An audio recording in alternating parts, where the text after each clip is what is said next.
तो अगला काव्यांश है, मैं निज उर के उद्गार लिए फिरता हूँ, मैं निज उर के उपहार लिए फिरता हूँ, है यह अपूर्ण संसार न मुझको भाता, मैं स्वप्नों का संसार लिए फिरता हूँ। प्रिय विद्यार्थियों, कविता रस के लिए होती है, कविता रस उत्पन्न करती है, जिससे हमें हमारी काव्य में रुचि विकसित होती है। तो इसको अगर हम कविता के रूप में पढ़ना चाहें तो कैसे पढ़ेंगे?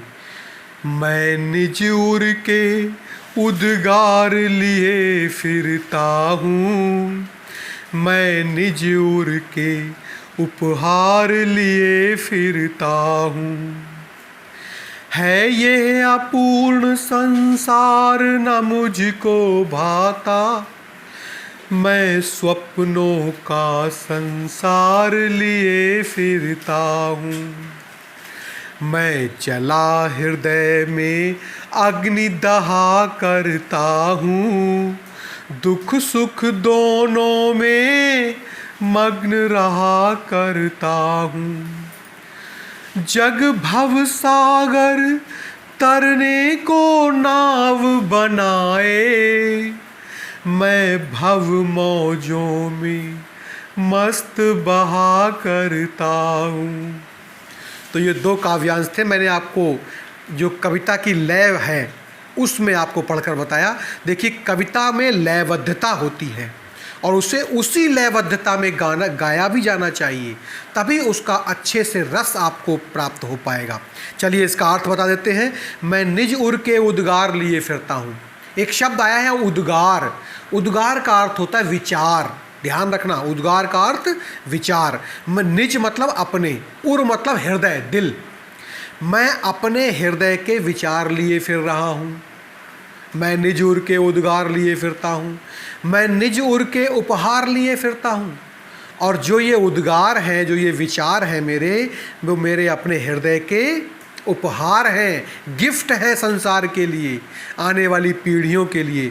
मेरे ये विचार आने वाली पीढ़ियों के लिए एक तोहफा है, उपहार है यह अपूर्ण संसार न मुझको भाता। कवि कहता है दिस वर्ल्ड इज इनकम्प्लीट, ये संसार इनकम्प्लीट है, पूर्ण नहीं है। ओनली गॉड इज कंप्लीट, केवल ईश्वर पूर्ण है, बाकी इस संसार में सभी अपूर्ण हैं। तो कह रहा है यह अपूर्ण संसार न मुझको भाता, ये इनकम्प्लीट वर्ल्ड मुझे अच्छा नहीं लगता, क्योंकि इसमें कहीं ना कहीं हर प्रकार से व्यक्ति कुछ न किसी प्रकार से दुखी है।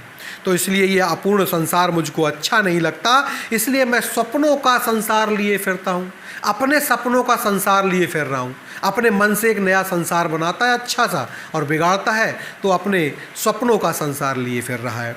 आगे कहता है मैं जला हृदय में अग्नि दहा करता हूँ। दहा मतलब जलना। मैं अपने हृदय में आग जलाकर जलता हूँ। कौन सी आग? दूसरों के दुख दर्दों की, दूसरों की परेशानियों की, दूसरों की समस्याओं की। ये आग जला के जलता रहता है ताकि मेरे अंदर से दूसरों की सेवा करने की भावना कभी कम ना हो जाए। सुख दुख दोनों में मग्न रहा करता हूँ, चाहे सुख हो या दुख हो, दोनों में खुश रहता हूँ। ये केवल एक संत व्यक्ति के लिए ही संभव है। आम इंसान सुख में सुखी होता है, दुख में दुखी होता है, परंतु कवि भी संतत्व को प्राप्त है। कविर मनीषी परिभू स्वयंभू, वेदों में आया है कि कवि स्वयंभू होता है, क्योंकि वो कविताओं की उत्पत्ति करता है, इसलिए कवियों को बहुत महान बताया गया है। तो कहते हैं सुख दुख दोनों में मग्न रहा करता हूँ, जग भव सागर तरने को नाव बनाए। संसार के लोग इस संसार रूपी सागर से पार उतरने के लिए नाव बनाते हैं। नाव कैसी बनाते हैं? कोई धन दौलत की नाव बना रहा है, कोई रुपया पैसा इकट्ठा कर रहा है, कोई और तमाम ऐश्वर्य चीज़ें इकट्ठी कर रहा है, पर कभी को इन चीज़ों से कोई मतलब नहीं है।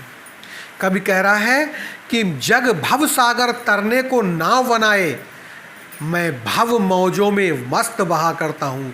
मैं इस संसार रूपी लहरों में, मौजों मतलब लहरों में, मस्त होकर बहता हूँ। मुझे कोई चिंता नहीं है कि संसार के लोग क्या इकट्ठा कर रहे हैं, धन दौलत इकट्ठा कर रहे हैं।